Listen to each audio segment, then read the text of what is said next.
Folks, today on the Stoney Ridge Farm Channel, we're putting up some permanent electric fence. It's going to be a good time. You're going to learn something today. So come along, let's have some fun. Woo! Stoney Ridge Farm. Oh yeah, project day, guys. I got a new fancy cart right here loaded down with all kinds of cool stuff. And what we're going to be doing today is wiring up a permanent electric fence controller, a permanent solar electric fence controller from Stoney and Farm Fence Solutions. We're going to be using a pretty cool battery system. I'll show you this. It's a self-heating battery. So this will work in those super cold climates like up in Minnesota, Montana, stuff like that. This is going to solve all those cold weather battery problems for a solar setup. Now, I'm all about solar. I'm all about using the power of the sun to power things around the farm. We've got a solar well set up here. I've got solar power that powers my electric tractor that I used to have. It's gone bye-bye now. And I just love the idea of harnessing power from the sun and not having to burn any electricity or pay for any electricity. So without further ado, we're going to show you what we're putting together here. So here's what we've got, guys. This is the Stoney Fencing Systems Agri 50 Solar. It's a 50 kilometer, which is about 31 miles. This will power 31 miles of fencing, of electric fencing, single strand electric fencing. That is awesome. It says up to 31 miles. It requires a 50 amp hour, 12 volt DC battery, not included. We've got a 200 amp hour awesome battery, 12 volt DC battery. So this should never, ever, ever have a hiccup. We could have cloudy days for years and not have to worry about it. This is it. Doesn't that seem pretty small? There's not much to it, guys. There's a ground and there's a positive. Underneath right here, we have the connectors. This is the connectors for the solar panel on this side and for the battery on that side. This has a charging system built into it, so it will keep charging the battery. So when the sun goes down, the battery kicks in. When the sun is up, the fencing system is powered by the solar panel and it's charging the battery. So evidently there's a charge controller inside there. Again, this requires a 50 milliamp, I think is what it says, 50 amp hour. We've got a 200 amp hour self-heating battery because this is for an electric fence, and if we're in the middle of the winter time, we want it to be just as efficient as it would be in the middle of the hot summer. Now, what we're gonna do is we're gonna install everything in this cool box that I picked up from Northern Tool, but first we gotta show you why we're doing this. Why on earth are we doing this? There are permanent and temporary fences all over the farm. Electric fences are super easy to use, and they're a great way to keep your cows and your animals moving throughout your farm and keeping you from overgrazing. However, if you don't run a hot wire across the top strand, I'm gonna take you over and show you. This is gonna be a lifesaver, and I've got fencing repairs to do. Let's go see what the cows did. They tore the fence up. You're gonna see some of the electric fencing that we have already set up here on the farm. And what we've been using is called the Razor Grazer. We'll show you that too. It's over here hooked up to an electric cross fence right now. So this is our cross fencing. We're driving by some right now. That's cross fencing. This is our setup for our waterers, and basically we just unhook and let the cows go in, and we move that hook over there. So the cows rotate around the water tank, and that's how simple it is. There's a paddock here, paddock here, paddock here, and we can split it up into as small a sections as we want to. However, we need a permanent power solution because I'm toting around batteries and power everywhere I go. We need a fencing system that runs electric fence over the entire farm and something that's super reliable. Let's go over here. I'll show you the Razor Grazer real quick, and it's what we're using right now and what we'll continue to use when we graze our animals outside the perimeter. All right. I'll put a link to this critter down in the video description. This is called the Range Ward Razor Grazer, made in the USA. Awesome stuff right here from Range Ward. Lean on a gate, talk to a mate. Awesome stuff too, guys. Check that out on Google it. This is the Razor Grazer setup. It is an all-in-one solar-powered battery bank that's mobile. Let's see if we can get her open. And this system, this gave me the idea and the inspiration for what we've got going down there at the house. This has a Patriot electric fence charger, a smaller battery right here. What is this? This is an 85 amp hour battery, and it has a Sunkeeper solar charger. So that's how all that works. Got some test equipment and everything. This all stays locked up securely in this case, and it's a little trailer that you can tow behind your ATV or side-by-side or your pickup truck. and tow it anywhere you want to go. So if you need something like this, it even stores our poly post right here, okay? So for our polyelectric wire. And this is polyelectric. They run straight down through the woods and sections off, and the cows are right over here chowing down on a bale of hay. So that's a solution that we've had for a little bit, and that's a mobile solution. What we're looking for is a permanent solution. We'll continue to use this on the farm to help us split up pastures in different manners. However, the permanent solution will just be able to simply take a clip from our hot wire running along the top, clip it right on there, and clip it right to our poly wire that separates our pastures, and everything will be interconnected. Really, really cool. If you don't understand electricity so much, all you gotta do is just keep everything connected together and everything will be fine. The most integral part of any electric fencing system is the proper ground. And we'll be driving a proper ground rod in here so that we make sure our fencing system works properly. If you have a ground rod that's too short or not making good contact, what that's gonna do is render your fence totally ineffective. All right, let's ride up here and I'll show you what the cows have done to the fence because we didn't put our hot wire in. We're crossing another hot wire right here. We got some fencing damage over here. We got fencing damage over there. There's fencing damage everywhere. Okay, here we are, where the cows have decided they can totally destroy the fence. What do we know about cows? What do we know about sheep? What do we know about goats? Goats like to climb. Sheep like to go by and eat stuff that kills them.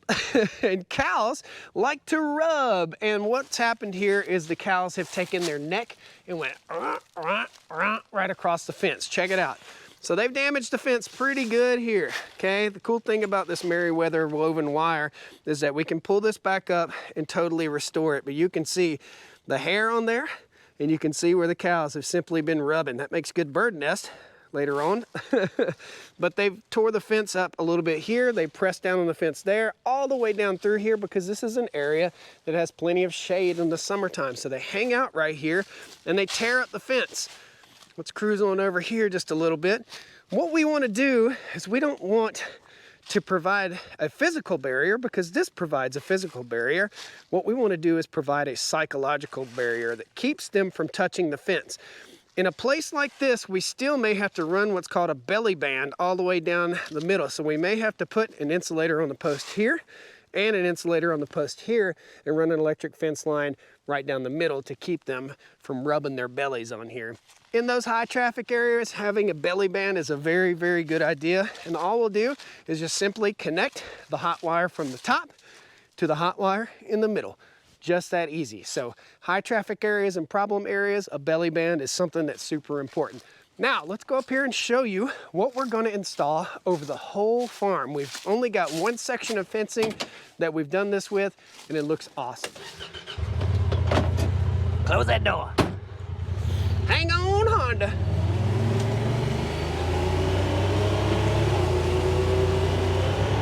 Look at it. They've torn the fence down here. Everywhere there's shade, wherever there's high traffic.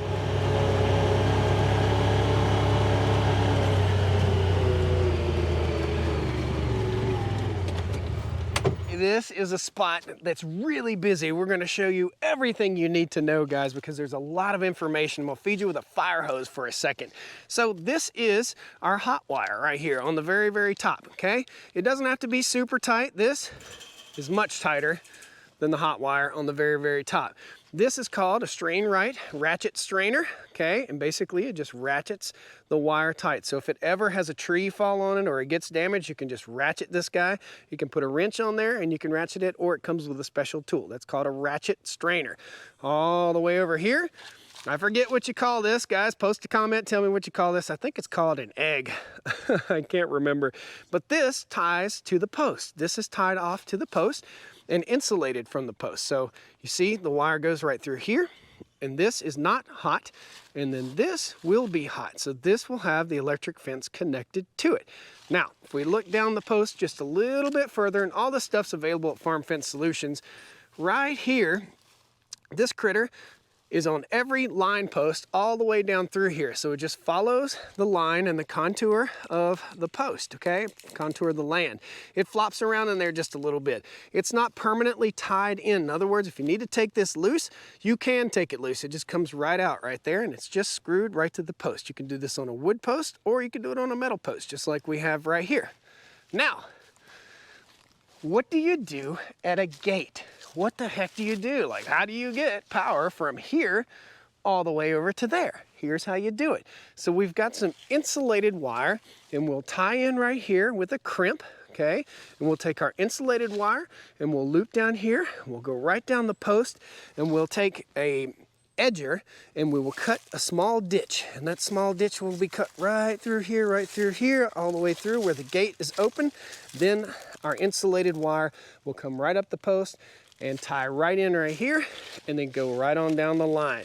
So as you can see, I have over 3 miles of single strand wire like this to install on the farm.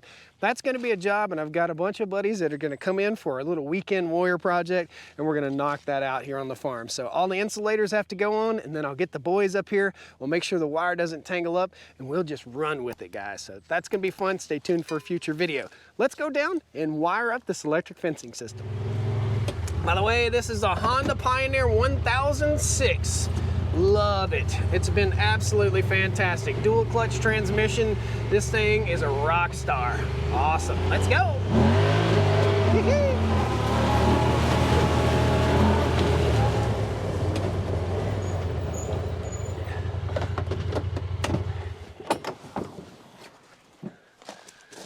It's my first time seeing the Stoney Ridge Farm. What is this building? There'll be a link at the end of this video, guys. You'll love this. There'll be some links to fencing videos at the end of this one too.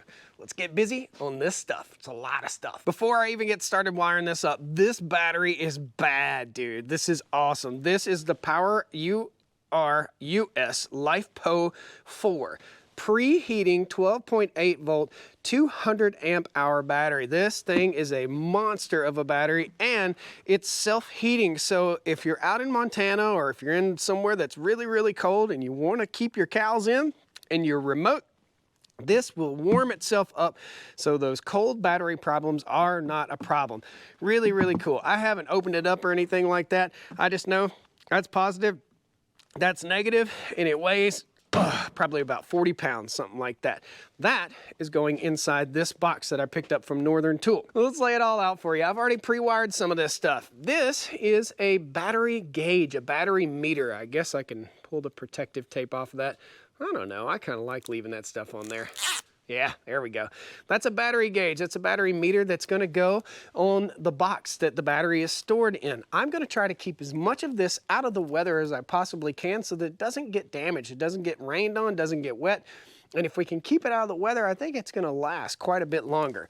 Now, let's go on in and show you. We've got the battery. We've got our battery gauge. We have an on-off switch. So I've got an all-weather. I ordered all this stuff on Amazon. An all-weather on-off toggle switch right here with a nice little pretty rubber cover. I don't know how long that'll last. It's made of Chinesium. I might regret putting that in. I don't know. But it sure would be nice to just walk up and go click and turn the fence off, right? So I got the instruction book out, and I don't need a toggle switch. So we can set that to the side and not worry about the Chinesium breaking. Every time I looked at that, I just thought, man, that's something that's gonna fail. Look through the instructions, duh. There's a remote. So this comes with a remote control. I can keep that on my side-by-side, pop that open right there, and that's what the remote looks like. Let's see here. Is it on? Yep. Just like that. And that is called a Nemtech Electric Fencing Products remote. Really cool. So you can just go up to it and go click and turn it off and go get your work done. When you're putting in an electric fencing system that you're going to be using a lot, you need to be able to turn it off, and you need to have it within close proximity to where you're driving by or working to get to your animals. So you don't want to put your electric fencing system controller 5 miles away from you. I don't want to put this way on the back side of the farm, because I'd have to drive all the way back there and turn it off. That's where this remote comes into play, and simply just go right here up to it and hit the button. Very, very cool. No Chinesium toggle switch. All right, eliminated that.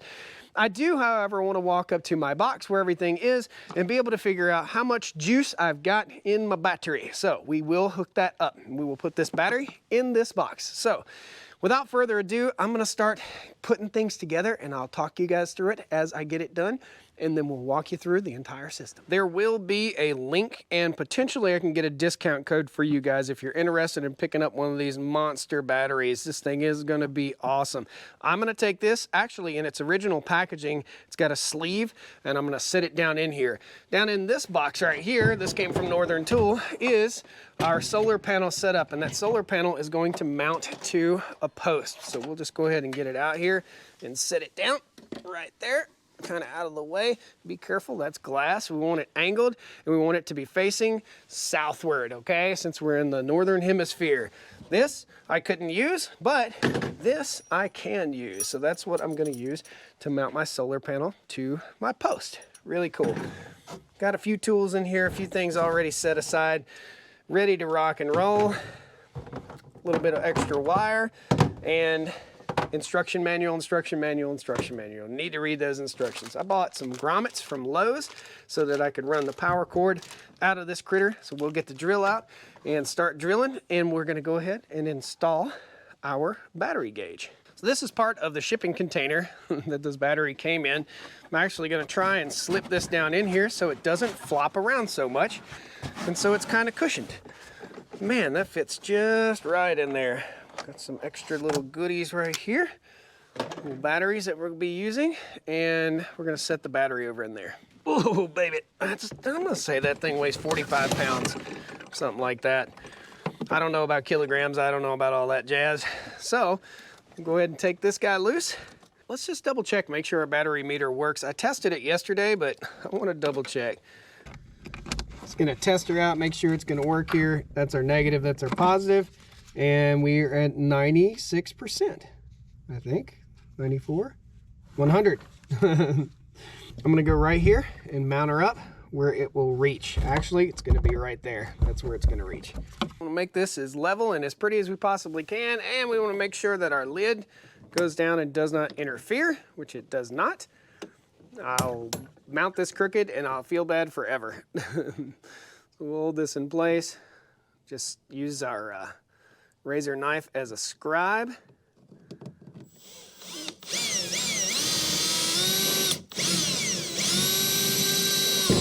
All right.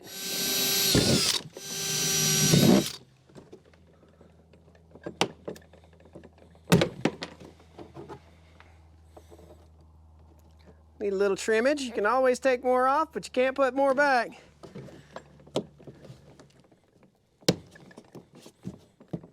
Look at that. Let's plug her up. Bam! Look at that. Proud of that one.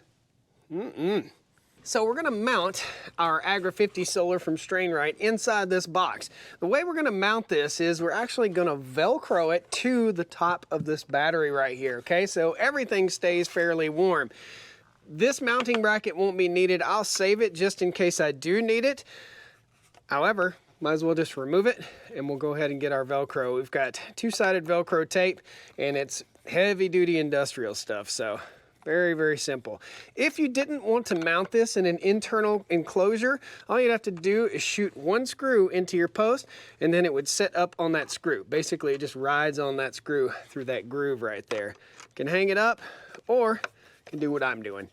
I want to keep it out of the weather because I think anything out of the weather is a good idea. Guys, post comments. Tell me what you think. Boom. This is our heavy-duty Velcro from 3M. Awesome stuff. There we go. And stick it right on there. Just like that. Bam. Now, it's not going to go anywhere, but if I want it to go somewhere, I can just pop it off. Cool. Awesome. This, again, is where we're going to tie into our fence. We're not going to tie in today. All we're going to do is get everything squared away so this starts charging and everything's good to go. Okay, next thing we're going to do is connect our power supply. When we look right here, our solar panel connects here and our power supply connects here. These are our power connectors. Super, super simple. This connects to our battery. So let's go ahead and connect those guys up. red to the red, black to the black. These are easily disconnectable little alligator clips. Red to the red, black to the black. Red to red, black to black. We should start hearing the fence pop. It's cycling. It says it's on battery. Good to go. The Energizer's popping right there. Okay, now we're gonna grab our remote and test it out. So after a few minutes of trying to figure the remote out, the remote has so much information. I am actually going to put in an external physical disconnect on this thing along with the remote, okay? So the remote gives us all sorts of options to change the power levels of the electric fence charger itself. I don't need all those options in my humble opinion. I just need the electric fence charger to knock the snot out of the cows when they touch the fence so that they respect the fence for the first few times. So I'm gonna go ahead and put in the Velcro on the back of the remote, just like so. And I'm gonna stick it right here on the back side of the battery also, and that way it's in place, and we're actually gonna put in a physical disconnect. So I'm gonna cut this wire, and I'm gonna put in that Chinesium switch that I said I wasn't gonna put in. Oh well, plans change, man. Sometimes you gotta stick with your OG plan. And we're gonna go ahead and put our switch in right here. Actually, you know what? Yeah, let's put it in right there. Okay, good to go there. Here's our switch. Just going right in there. Very simple. I don't know which way is on and off yet, so I've got to figure that out real quick, and we'll go ahead and connect up our connectors right here. All right, all of our parts in there. We're just going to put it on the hot side. All we've got to do is just simply clip this wire and attach our crimps to it real quick. Snip and strip. You ain't living right if you don't have a pair of ratcheting crimpers like this. This thing's awesome, man. Okay, so we'll put our little strip right there. Get our ratcheting crimper on there in the blue section. Crimper down. Never worry again. Guys, by the way, Strainwright is from New Zealand. New Zealand fencing. And in the agricultural world, fencing in New Zealand is awesome. It is second to none. So we'll get this all connected up here. On. Off. Good deal. Handy dandy adjustable wrench, tiny little guy. There we go. All right. On, off, perfect.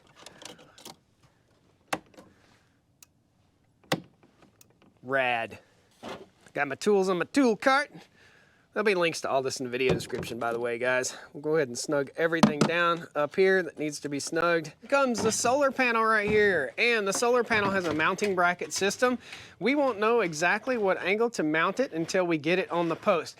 However, we do know that we're going to have to extend our leads just a little bit to make them a little bit longer. So this portion will be inside the box, and this portion will be outside the box, okay? So, easy enough. We want to do this in a manner that is going to be underneath the solar panel so it's shaded. So first thing we're going to do, and our solar panel's flipped over so we know we don't have any voltage, but we want to clip each wire one at a time. One there, and now we can go ahead and start formulating our connectors for this. And they'll just be spliced together. These are heat shrink terminal connectors. I'll post links. All this stuff's in my Amazon store. I'll post links to it. And this is a Milwaukee heat gun. This thing's awesome, and that's how we're gonna do our shrink connectors real quick. So these guys are gonna shrink with the heat gun and help protect it with a nice water seal, and we'll use our ratcheting crimpers. And there you go. You know you've got a good connection. Got two rolls of wire right here, red and black, just to match everything that we have here so we don't get anything all crossed up. Red to red. Here's where our heat shrink comes into play. Really gives it a good fit and finish here. Nice. I'll strip these and put these connectors on, and then we're gonna run the power wire out the back of the box and up the post. So I've got this plastic bag of grommets right here.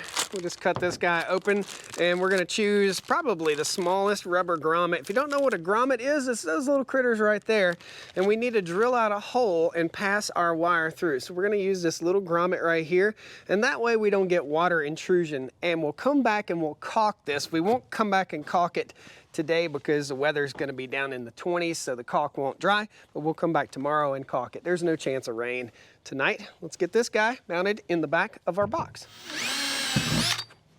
Nice. Notice I did not strip these wires. That's so I could push them through this grommet. It's a whole lot of work, isn't it? We're going to go ahead and plug this up. Under here, this is where the solar panel plugs in. We're going to make sure we've got enough wire in here, and we're gonna put a zip tie on here so we don't accidentally snatch it out of place. Let's head over to our post and get everything all mounted up. Oh, good news. Nobody's gonna steal it. It's way too heavy. Oh, there we go. All right. Got our wires, and our solar panel is going right here.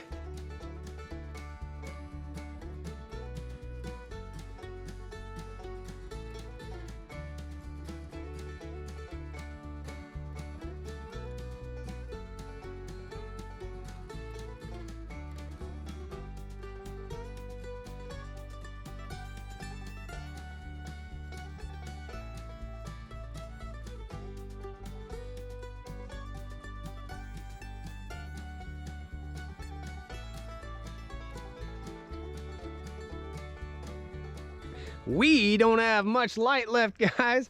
My microphone totally cut out. I don't know if you guys noticed that, but it did. Here's what we got. We got our shrink tape on here. We've got our hot wire, everything good to go. We're all mounted up to our post, but this is not going to be our permanent mount. It can't be because it's out into the pasture too much. I'm gonna have to set another post and bring this out here just a little bit. Let's show you inside the box and how everything works right here. So this is what will connect temporarily to the hot wire that's going to go across the top. I'll just show you. These are awesome connectors from Strain, right? These will temporarily connect the hot wire that we're going to be running across, and permanently I'll crimp them in place. Here's everything that we have. Here's the remote. It's Velcroed in place. This is Velcroed in place. Here's our on-off switch, just like that. Battery is on. Solar is actually picking up and on, and it's good to go. We'll go ahead and we'll put another grommet in right here, and we'll run our permanent power out. We're gonna drive a ground rod right here so that everything is in good shape. And again, that is a totally self-contained electric fencing setup. We can tell how much battery life we have, 96% right there. We got our on-off switch on the outside. So all we'll have to do when we get ready to do some fencing maintenance is simply turn it off and let it rip. This should keep that battery charged. There'll be links down in the video description for you guys for all the goodies that we used today. Huge shout out to Strain Right. Huge shout out to my friends at Farm Fence Solutions if you're interested in getting yourself one of these. And a huge shout out to the battery company that has helped us out with this awesome 200 milliamp battery. That is very, very cool. There'll be a link down in the video description. I will reach out to these companies and see if they'll give us a discount code. If they'll give us a discount code, that'd be awesome. A self-heating lithium battery is a game changer when it comes to having a solar fence in a remote location. Say you're out in the middle of Montana or somewhere like that, and you need an electric fence set up and you don't want a portable one, this is the answer. Guys, thanks so much for joining me today. Please hit that like button, subscribe to the channel. Love to have you back here on the Stoney Ridge Farm channel. There are more videos right here. Click those links, some cool fencing videos and some awesome solar stuff. Take care. We'll see you next time on the Stoney Ridge. Woo! Well, come on down to the Stoney Ridge. Bring your wife and bring your kids. We're living life pure and sweet. That's the way it's supposed to be, Stoney Ridge. Tie into the fence. So that comes off right there. I just dropped it. And you got to keep on dropping stuff. My name is Dropsy Doozy. It's so dry, my eyeballs are gonna dry out. Whew. Oh, I need some clear eyes. So let's go. That kind of took off a little faster than I thought it should. Good thing for that headrest. It's 38 below. Got a heater in my battery and I don't have to worry about the cows getting out. Yeehaw! See you guys next time.